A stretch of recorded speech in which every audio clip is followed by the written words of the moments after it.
नमस्कार, मैं आप लोगों को दिल्ली में जो SAR 30 जून से शुरू होने वाला है उसके बारे में आपको विस्तार में बताऊंगा और कैसे हमें इन्यूमरेशन फॉर्म भरना है जो इस SAR के प्रोसेस का जान है। तो सबसे पहले दिल्ली में हमारे 30 जून को SAR शुरू हो रहा है। इस दौरान BLO हर इलेक्टर जो आज के तारीख में वोटर लिस्ट में नाम है उन सब के घर घर जाएंगे और उन सबको इन्यूमरेशन फॉर्म देंगे। इन्यूमरेशन फॉर्म डुप्लीकेट में देंगे और ये इन्यूमरेशन फॉर्म हर व्यक्ति को जो भी इलेक्टर है उसे भरकर जमा कराना होगा। जमा BLO को दे सकते हैं या और भी हमारे जैसे वोटर सेंटर है वहां पे दे सकते हैं, हेल्प डेस्क पर दे सकते हैं। तो ये जो इन्यूमरेशन फॉर्म है ये कैसे भरना है, क्या है, आपको क्या जानकारी आपके पास रखना है वो मैं आपको बताता हूँ। तो सबसे पहले ये देखिए, ये आपका इन्यूमरेशन फॉर्म है जो आपको मिलेगा। अगर आप ध्यान से देखेंगे तो ये इन्यूमरेशन फॉर्म यहाँ लिखा हुआ है name and contact number of BLO, ये आपका प्री प्रिंटेड आएगा। फिर आते हैं, ये देखिए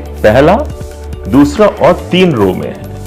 ये है पहला जो सबसे ऊपर इन्यूमरेशन फॉर्म का पार्ट है। अगर आप ध्यान से देखेंगे यहाँ लिखा है इलेक्टर name epic address pre printed. तो जिस भी इलेक्टर को मिलेगा उस इलेक्टर का यहाँ नाम होगा, उसका एपिक नंबर लिखा होगा और उसका एड्रेस जो वोटर लिस्ट में है वो यहाँ पे प्री प्रिंटेड आएगा। दूसरा जो कॉलम है उस इन्यूमरेशन फॉर्म में सीरियल नंबर, जो भी वोटर लिस्ट में उसका सीरियल नंबर था वहां पार्ट नंबर, AC या PC, विधानसभा या लोकसभा का नाम, राज्य का, ये सब प्री प्रिंटेड आएगा। क्योंकि ये दिल्ली के बारे में बता रहा हूँ, दिल्ली का मिलेगा तो आपको यहाँ स्टेट में दिल्ली लिखा आएगा। यहाँ जो भी सीरियल नंबर, पार्ट नंबर, जिस वोटर लिस्ट में आपका नाम है वो सब आपको दिखेगा। ये एक QR कोड यहाँ आपको बना बनाया मिलेगा। जब ये इन्यूमरेशन फॉर्म आएगा तो यहाँ QR कोड होगा, इसे आप स्कैन करेंगे तो आपका पूरा डिटेल्स इसमें जो यहाँ लिखा है वो पूरा दिखेगा। ये ओल्ड फोटो है जो आपके पहचान पत्र में जो आपका फोटो है, वोटर लिस्ट में जो फोटो है वो यहाँ पे प्री प्रिंटेड आएगा। तो आपको पहला, दूसरा, तीसरा और चौथा ये चारों कॉलम प्री प्रिंटेड होगा। आखिरी का जो कॉलम है वहां ध्यान से देखिए लिखा है पेस्ट करंट फोटो। यहाँ आप सबको रंगीन और लेटेस्ट करंट फोटोग्राफ वो आपको चिपकाना है। तो ये जो पहला रो है ये मैंने क्लियर कर दिया। अब आते हैं, दूसरा रो ना लेके मैं तीसरे रो पे आता हूँ, फिर आऊंगा दूसरे रो पे। अब ये इन्यूमरेशन का तीसरा पार्ट जो मैं दिखा रहा हूँ ये पूरा आपको खाली मिलेगा और क्या क्या खाली है वो देखिए। ये डेट ऑफ बर्थ, अब ये डेट ऑफ बर्थ जिस इलेक्टर को मिल रहा है उसको अपना डेट ऑफ बर्थ ये आपको लिखना पड़ेगा। दूसरा जो है रो वो आपका है आधार नंबर और ब्रैकेट में देखेंगे लिखा हुआ है ऑप्शनल। तो यहाँ पे आधार नंबर आप लिखना चाहें लिखिए, नहीं लिखना चाहें कोई जरूरी नहीं है, ऑप्शनल है, ये आपके ऊपर है। तीसरा यहाँ पे फादर या गार्जियन नेम है, या आपको पिता का नाम लिखना है या गार्जियन का नाम लिखना है। एक चीज यहाँ बता देता हूँ, अगर आपके पिता गुजर चुके हैं तो भी आपको अपने पिता का नाम लिखना है। ऐसे नहीं कि पिता गुजर गए हैं तो ये आप खाली छोड़ दें, ये आपको सब भरना होगा, पिता का नाम आपको डालना है। वैसे ये फादर्स गार्जियन एपिक नंबर, आपने पिता का नाम ऊपर लिखा है तो नीचे उनका एपिक नंबर लिखना है। एपिक नंबर जो आज के दिन चालू है, जो भी वोटर लिस्ट में एपिक नंबर है वो आपको लिखना होगा। उसी प्रकार मदर्स नेम, आप अपने माता का नाम लिखें, इससे कोई फर्क नहीं पड़ता माता है या नहीं है, आपको माता का नाम लिखना पड़ेगा। कई बार बीच में डाउट आए थे, लोगों ने पूछा ही था कि हमारे माता पिता गुजर गए क्या ये खाली छोड़ दें, तो ऐसा कुछ नहीं है, आपको माता पिता दोनों का नाम लिखना होगा। नीचे माता का एपिक नंबर है तो आप लिख दीजिए, अगर नहीं है तो खाली छोड़ सकते हैं। आखिर में देखेंगे यहाँ स्पाउस नेम है, अगर आप शादीशुदा हैं तो आप अपने पत्नी या हस्बैंड का नाम यहाँ लिख सकते हैं और आखिर में एपिक नंबर, अपने हस्बैंड वाइफ का एपिक नंबर जो भी है केस वैसा आप लिख दें। और नीचे देखिए यहाँ पे इसके बाद ये लिखा है जो भी फॉर्म भर रहा है, जो भी व्यक्ति फॉर्म भर रहा है वहां पे इसका सिग्नेचर या left thumb impression of the इलेक्टर। अगर व्यक्ति साइन नहीं कर पा रहा है तो थंब इंप्रेशन लगा सकता है। उसके नीचे एक लाइन बहुत ही महत्वपूर्ण है जो लिखा है any adult family member mention relationship with date. कई घर ऐसे होंगे जहां पे बच्चे पढ़ने के लिए दूसरे स्टेट में गए हैं पर दिल्ली में उनका नाम वोटर लिस्ट में है, तो उस केस में ऐसे नहीं कि बेटा या बेटी मेरे दूसरे स्टेट गए हैं तो अब कौन साइन करेगा।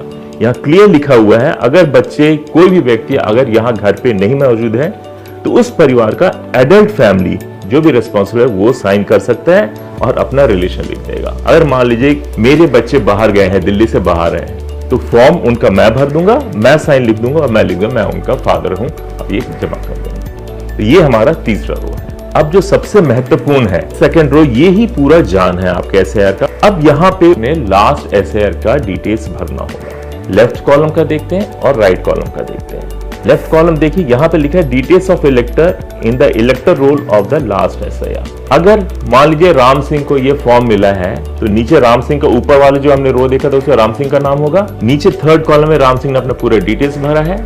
अब राम सिंह को देखना है कि उसका पिछले SIR में नाम है या नहीं। अब यहाँ पे क्लियर देखिए, अगर लिखा हुआ है लास्ट SIR, ये कहीं नहीं बोल रहा है कि दिल्ली का SIR है तो दिल्ली के में ही आपका नाम होना चाहिए। लास्ट SIR भारत के किसी भी कोई भी स्टेट हो या यूनियन टेरिटरी है, अगर उसके पिछले SIR में आपका नाम है तो यहाँ पे आप अपना डिटेल्स भरेंगे। अब क्या डिटेल्स भरना है? इलेक्टर नेम। अगर एग्जांपल ले रहा हूं कि राम सिंह को ये फॉर्म मिला है तो यहाँ पे इलेक्टर नेम राम सिंह का आएगा और उसके नीचे एपिक नंबर इफ अवेलेबल। अब ये एपिक नंबर कौन सा आएगा? एपिक नंबर आएगा ये लास्ट SIR में। दिल्ली का अगर है तो दिल्ली में 2002 में हुआ था SIR, तो 2002 में अगर एपिक नंबर मिला है तो वो एपिक नंबर लिखेंगे, नहीं तो इसे खाली छोड़ देंगे। तो ये लास्ट SIR का एपिक नंबर लिखना है। यहाँ पे रिलेटिव्स नेम लिखना है। जो लास्ट SIR में अगर आपने नाम देखा होगा अपना वोटर लिस्ट में, तो वहां राम सिंह के आगे लिखा होगा, शायद उनके पिता का नाम हो या माता का नाम हो, तो यहाँ पे जो भी उस इलेक्टोरल लिस्ट में नाम होगा वो यहाँ आप लिख दीजिए। अगर राम सिंह के पिता का नाम है तो यहाँ फादर्स नेम लिखिए और रिलेशनशिप में यहाँ लिख दीजिए फादर। डिस्ट्रिक्ट, जिस डिस्ट्रिक्ट में भी आपका पिछले SIR में नाम था वो डिस्ट्रिक्ट का नाम लिखिए। स्टेट लिख दीजिए, यहाँ AC name, AC number, part number, serial number आपको लिखना होगा। तो ये तो हो गया राम सिंह, अगर जिसको इन्वेस्टिगेशन फॉर्म मिला है वो अपने पिछले SIR का डिटेल्स भर रहा है। ध्यान दीजिएगा, कहीं भी नहीं लिखा है कि दिल्ली का SIR, पूरे भारत में जहां भी है वहां आप लिख सकते हैं। अगर आपके पंजाब में नाम था पुराना तो यहाँ पंजाब का डिटेल्स आप पूरा भर देंगे कौन से AC में है। अब दूसरी स्थिति ये आ जाएगी, राइट में क्या लिखा है? Details of relative whose name is given in the previous column in the last SIR। Last SIR, अब ये रिलेटिव का नाम लिखने को रहे। यहाँ राम सिंह अपने बारे में नहीं बता रहे हैं, अब राम सिंह अपने पिता के बारे में बताएंगे। अब ये दोनों कॉलम कब कब भरना है ये आपको थोड़ी देर में बताता हूँ। यहाँ पे आपको लिखना अपने रिलेटिव का, जैसे उसने रिलेटिव यहाँ पिता का बताया तो ये आप वहां पे अपने पिता का नाम लिखेंगे। ये एपिक नंबर यहाँ भी देखिए ये लिखा है लास्ट SIR, पिछले SIR में उनके पिताजी का जो एपिक नंबर था वो लिखेंगे और अपने पिताजी का इलेक्टर में देखेंगे कौन सा रिलेशन था। अगर उनके पिता का नाम था तो यहाँ राम सिंह के दादाजी का नाम आएगा, रिलेशनशिप में वही फादर आ जाएगा। जिस डिस्ट्रिक्ट में उनका नाम वोटर लिस्ट में था वो स्टेट, AC का नाम, AC नंबर, पार्ट नंबर और सीरियल नंबर लिखा होगा। ये जो इन्यूमरेशन फॉर्म जो आपको मिलेगा यहाँ पे इलेक्टर का नाम लिखा होगा, उस इलेक्टर को अपना ये डिटेल्स भरना है यहाँ पर। अब वो केस देखेगा, अब वो कौन सा केस आता है। अब इन्यूमरेशन फॉर्म भरने में 3 केस हो सकते हैं। राम सिंह का एग्जांपल लेते हैं। राम सिंह जिसका नाम वोटर लिस्ट, दिल्ली के वोटर लिस्ट 2025 में है, उसको ये इन्यूमरेशन फॉर्म मिलेगा। उसका केस ये होगा, या तो पिछले SIR में उसका नाम दर्ज है, अगर पिछले इलेक्टर रोल में नाम भरा है तो वो यहाँ वाला इसको भर देगा। ये पहला केस जो हम कहते हैं सेल्फ मैपिंग। जिस भी व्यक्ति का आज के नाम रोल में नाम है और पिछले SIR में है तो वो अपना भर देगा। दूसरा केस ये हो सकता है कि राम सिंह तो है, आज के दिन इलेक्टर है, पर पिछले SIR में उसका नाम नहीं होगा, तो उस केस में वो ये कॉलम तो भर ही नहीं पाएगा, उसको यहां जाना होगा। यहां क्या है? वो अपने पिताजी का डिटेल्स भरेगा। तो पहला वाला केस हो गया सेल्फ मैपिंग, अपना पिछला वाला नाम दर्ज करना है। सेकंड केस उसके लिए है जिसका नाम पिछले SIR में नहीं है, तो वो अपने रिलेटिव का देखेगा। रिलेटिव में यहाँ आएंगे माता, पिता, दादा, दादी, उन सब का नाम देखेगा। पिछले SIR में है तो ये भर देगा। और एक तीसरा केस हो सकता है, इलेक्टर तो है आज के दिन पर उसका पिछले SIR में नाम ही नहीं होगा, तो वो केवल यही भरेगा, ये दोनों खाली रह जाएंगे। अब क्योंकि आपको इन्यूमरेशन फॉर्म में आपके पिछले SIR का डिटेल्स भी भरना है, तो आप कैसे सर्च करेंगे नाम? तो देखिए, अगर आप पिछले SIR दिल्ली में आपका नाम था तो आप वेबसाइट पे जाइए ceodelhi.gov.in, वहां पर जाए। साइट पे जाने पे आपको पिछले इलेक्टर्स का पूरा डिटेल्स मिल जाएगा। आप अपने नाम से, पोलिंग स्टेशन से या एपिक नंबर है उससे आप सर्च कर सकते हैं। यहाँ ध्यान दीजिए, एपिक नंबर 2002 का होना चाहिए। आज वाले से ढूंढेंगे तो नाम नहीं मिलेगा। जो 2002 का दिल्ली में एपिक नंबर आपका होगा तो उससे ढूंढिए, नहीं है तो आप अपने नाम से ढूंढिए, हमारे वहाँ सुविधा है। और ऑल इंडिया बेसिस पे अगर आपको नाम ढूंढना है, अगर आप दिल्ली में नहीं थे, दिल्ली से दूसरे स्टेट में रजिस्टर्ड थे पिछले SIR में, तो आप हमारे www.voters.eci.gov.in इस साइट पर जाइए। वहां पर लास्ट SIR डिटेल्स पे एक टैब आएगा, वहां क्लिक करिए और जिस भी स्टेट में आपका नाम था पिछले SIR में वो स्टेट सेलेक्ट करिए, अपना नाम, इत्यादि जो भी डॉग इंफॉर्मेशन आपके पास है वो दबाएं, उसको लेके आप अपना नाम सर्च करें, पूरा डिटेल्स आपको वहां पर मिल जाएगा। और एक ऐप भी डेवलप किया है ECI नेट, ये ऐप आप लोग डाउनलोड कर लीजिए लास्ट एसआईआर का डिटेल्स ढूंढने के लिए। ECI नेट क्लिक करिए, वहां पे एक और टैब आएगा search your name in last SIR, उसको क्लिक करिए। उसके बाद जो भी इंफॉर्मेशन मांगता है, जिस स्टेट में भी आपका पिछले एसआईआर में आपका नाम था वो स्टेट सेलेक्ट करिए, अपना नाम, पिता का नाम, जैसा भी आपके पिछले एसआईआर में डिटेल्स था वो भरिए, आपका पूरा डिटेल्स वहां से आप निकाल सकते हैं। ध्यान दें, हमारा एसआईआर का पर्पस है जो भी एलिजिबल वोटर है, इलेक्टर है, उसका नाम वोटर लिस्ट में होना चाहिए, और जो इनएलिजिबल है, जो क्वालिफाई नहीं करते, उनका नाम बिल्कुल भी ना आए। हम केस वाइज स्टडी करेंगे। पहला केस है सेल्फ मैपिंग। तो ये एक एग्जांपल हमने लिया है, ये देखिए पूरा इन्यूमरेशन फॉर्म है। यहाँ पे मैंने एक एग्जांपल में दे दिया, नाम जितेंद्र का है। जितेंद्र जो हमारे दिल्ली का वोटर है और उसका एपिक नंबर ये हमने लिख दिया। ये हमने सैंपल के लिए दिया है, तो ये आप एपिक नंबर चेक मत करिए, हमने ऐसे ही दे रखा है। तो जितेंद्र के पास जाएगा। अब जितेंद्र वो क्या करेगा, सबसे पहले क्योंकि वोटर है नीचे वाला फॉर्म भरेगा। नीचे वाले कॉलम में क्या भरेगा, यहाँ पे अपना डेट ऑफ बर्थ भर देगा। डेट ऑफ बर्थ भरने के बाद आधार नंबर ऑप्शनल है, भरना चाहे भरे। मोबाइल नंबर जरूरी है, बाकी सब आपको भरना मोबाइल नंबर। उसने मोबाइल नंबर भर दिया। यहाँ पे उसने फादर्स या गार्जियन नेम भरा है, नाम उसने अपना भर दिया है, पिता का नाम राम सिंह। यहाँ पे उसने लिखा है राम सिंह। एपिक नंबर उस वक्त 2000, जो आज के इलेक्टर रोल में उनके पिता जिंदा है और उनका इलेक्टर रोल यहाँ पे एपिक नंबर है, तो वो एपिक नंबर लिख दिया है। फिर है मदर्स नेम। मदर नेम उसने निर्मला देवी लिख रखा है और एपिक नंबर वो भी अवेलेबल है, तो उसने ये लिख रखा है। स्पाउस नेम प्रोमिला, इसका मतलब सीधा है कि जितेंद्र की शादी हो गई प्रोमिला, और उनका भी एपिक नंबर बना हुआ है, तो उसने यहाँ एपिक नंबर भर दिया। तो ये तो डिटेल्स अपने आज के इलेक्टोरल डिटेल्स में देखा।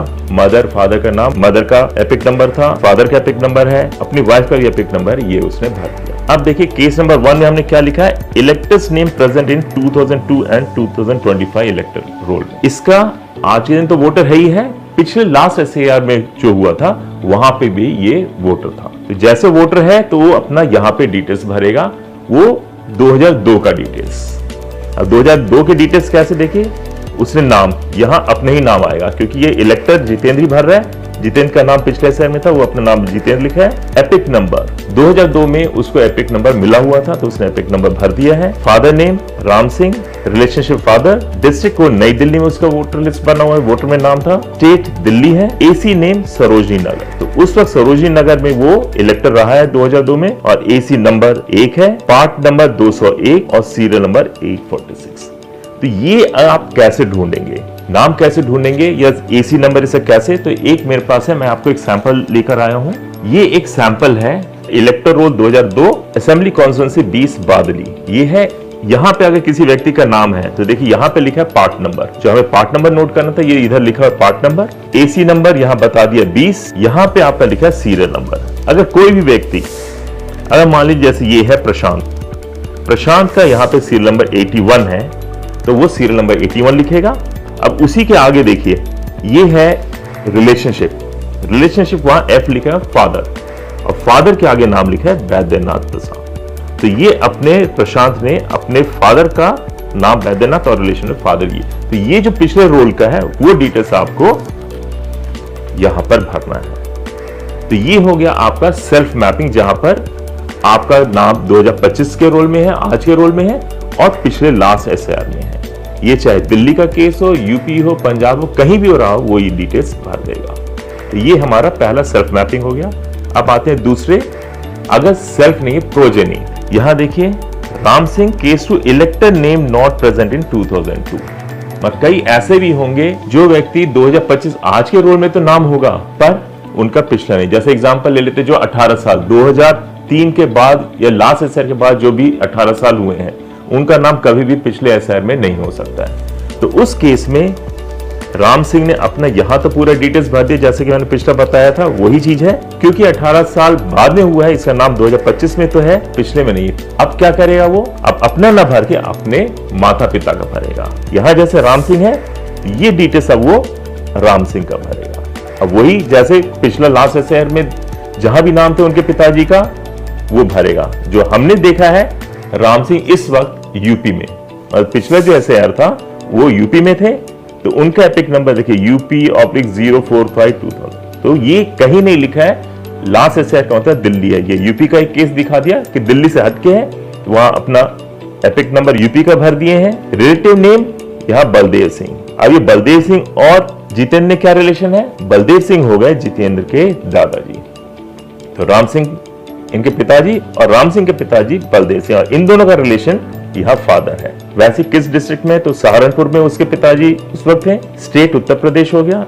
AC name Saharanpur, AC number 45, part number 99 और सीरियल नंबर 420 पे, वहां पे उनके पिताजी का नाम लास्ट एसआईआर में था। तो ये केस हो गया जहां बेटा अपने पिता से या बेटा अपने माँ से रिलेशन कर रही हैं, पर पिछले एसआईआर में नाम नहीं होगा।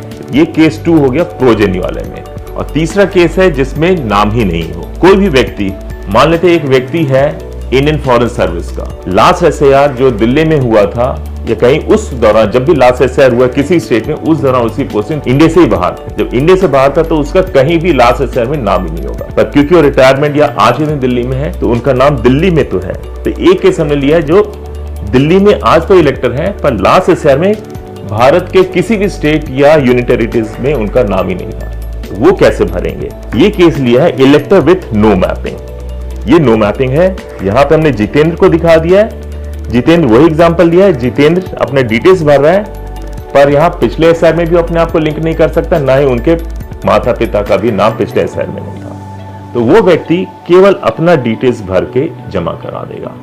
घबराने की कोई दिक्कत नहीं है कि आपने ये भर दिया, ये खाली, आपका नाम नहीं कटेगा, आपका ड्राफ्ट रोल में नाम छपेगा ही छपेगा। तो ये 3 केस है इन्यूमरेशन फॉर्म भरने का। कोई भी महिला पिछले एसआईआर में नाम था नहीं था, पर आज के दिन शादीशुदा है, तो वो कैसे फॉर्म भरेगी? ये तीसरा केस हमने लिया है। ये इन्यूमरेशन फॉर्म बबीता को मिल रहा है। बबीता का ये एपिक नंबर है, तो बबीता को ये इन्यूमरेशन फॉर्म मिल रहा है। अब देखिए बबीता के डिटेल्स क्या है। Married women whose name does not exist in last SIR. मतलब पिछले जब एसआईआर हुआ था तब ये 18 साल की नहीं हुई थी, इसलिए इनका नाम नहीं है, पर आज 34-35 साल की है, शादीशुदा है, तो वो कैसे भरेगी? बबीता को यहाँ अपने डिटेल्स भरना है, जैसे हमने केस 1, केस 2, केस 3 में बताया है। बबीता ने अपना डेट ऑफ बर्थ लिख दिया, यहाँ पे आधार नंबर, फोन नंबर डाल दिया है, यहाँ अपने पिता का नाम, यहाँ पे हमने राम सिंह लिया, राम सिंह लिखा है, अपने पिता का एपिक नंबर, मदर नेम लिख दिया है, मदर का एपिक नंबर, शादीशुदा है तो यहाँ स्पाउस नेम, अब वो अपने हस्बैंड का नाम लिख रही हैं, और एपिक नंबर विक्रम सिंह का भी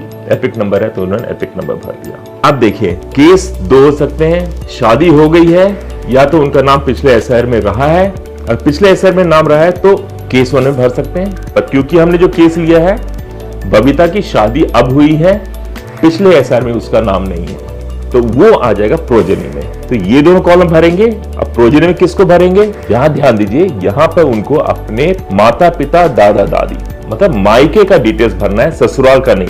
कई जैसे ये बोले थे भाई सास ससुर को हम माँ बाप कहते हैं, तो यहाँ ध्यान देने वाली बात है कि आप अपने सास ससुर का ना लिख के यहाँ अपने माँ बाप का ही नाम लिखेंगे। जैसे बबीता के पिता का नाम राम सिंह है तो यहाँ डिटेल्स आएगा राम सिंह, उनका एपिक नंबर, राम सिंह के पिता का नाम बलदेव सिंह, रिलेशनशिप राम सिंह और बलदेव सिंह का रिलेशन फादर का है, और जिस भी स्टेट में जहां भी उनका इलेक्टेड में नाम था, जैसे यहाँ पे सहारनपुर में है, Uttar Pradesh state, AC name Saharanpur, और वहां पे कौन सा एसी नंबर था? 45 नंबर के पार्ट नंबर 99 के सीरियल नंबर 420 में उनका नाम था। तो शादीशुदा महिलाएं ऐसे भरेंगे, वो अपने आप को देखेंगे सेल्फ केस में आ रहे हैं, प्रोजेनी में आ रहे हैं, जैसे भी केस है प्रोजेनी केस में ध्यान रखिएगा अपने माँ बाप का ही नाम लिखे, सास ससुर का ना लिखे। तो ऐसे करके आप ये फॉर्म भर सकते हैं। इन्यूमरेशन फॉर्म ध्यान दें, सभी इलेक्टर जिन जिन को फॉर्म मिल रहा है सब लोग भर के जमा कराएं। अगर आप जमा नहीं कराते हैं तो आपका नाम ड्राफ्ट रोल से हट जाएगा, उसमें आएगा ही नहीं। और जिन किसी का भी डिटेल्स आज के एसआईआर में, आज के इलेक्टर रोल में और जो लास्ट एसआईआर में अगर कहीं भी थोड़ा कोई फर्क पाया गया, जैसे किसी ने नाम बदल लिया हो, उम्र में है, तो ईआरओ जो हमारे हैं वो आपको नोटिस देंगे। तो आप अपने डॉक्यूमेंट्स जो हमने ईसीआई के साइट पे है 12 डॉक्यूमेंट्स है, उनमें से जैसा भी केस हो वो आप लेकर वहाँ ईआरओ के पास उपस्थित होकर डाउट क्लियर कर सकते हैं, जवाब दे सकते हैं। अगर ईआरओ तसल्ली बख्श पाया गया आपका जवाब तो आपका रोल ड्राफ्ट रोल और फाइनल रोल दोनों में आ जाएगा। तो उसलिए सभी से रिक्वेस्ट है इन्यूमरेशन फॉर्म जरूर भरें, चाहे मैपिंग हो ना हो कोई दिक्कत नहीं, पर अगर आप एक एलिजिबल सिटीजन हैं तो आप जरूर भरें। जैसे कि मैंने आपको बताया इन्यूमरेशन फॉर्म दिल्ली में 30 जून से बांटे जाएंगे और ये 1 महीने का प्रोसेस है। इस 1 महीने के दौरान BLO हर इलेक्टर के घर जाएंगे, उनको 2 इन्यूमरेशन फॉर्म दिए जाएंगे। तो जो भी मिलते हैं व्यक्ति, इलेक्टर्स मिलते हैं, उनको तो फॉर्म दे दिए जाएंगे, पर कई ऐसे भी केसेस हो सकते हैं कि जिनका घर बंद हो। जहां पे घर बंद है तो हमारे BLOs वो इन्यूमरेशन फॉर्म आपके दरवाजे के नीचे से सरका देंगे और साथ साथ एक स्टिकर आपके दरवाजे पे या घर के बाहर लगाएंगे। वो ये स्टिकर रहेगा जिसमें वो सूचना देंगे कि मैंने इन्यूमरेशन फॉर्म आपके घर के नीचे डाल दिया है और मैं BLO हूं, मेरा नाम ये है, मेरा फोन नंबर ये है, और अगले 3 दिन जो भी डेट होगा वो 3 दिन यहाँ पे लिखे जाएंगे किस किस दिन वो आपके घर आएंगे इन्यूमरेशन फॉर्म कलेक्ट करने के लिए। तो जैसे मैंने आपको बताया इन्यूमरेशन कैसे भरना है वो भरिए, और अगर कहीं दिक्कत आए तो BLO का नंबर है, आप उनको कॉल कर सकते हैं। BLO आपके घर आएंगे, आपकी मदद कर देंगे, और इस मदद में आपका नाम ढूंढने, जो पिछले SR का डिटेल्स है वो भी ढूंढना हो तो BLO आपको ढूंढकर बता देंगे। तो आप सबसे रिक्वेस्ट है कि ज्यादा से ज्यादा इलेक्टर्स इन्यूमरेशन फॉर्म लेके जल्द से जल्द फॉर्म भरे। ध्यान रहे इस SR के दौरान कोई भी योग्य मतदाता छूटे नहीं। धन्यवाद।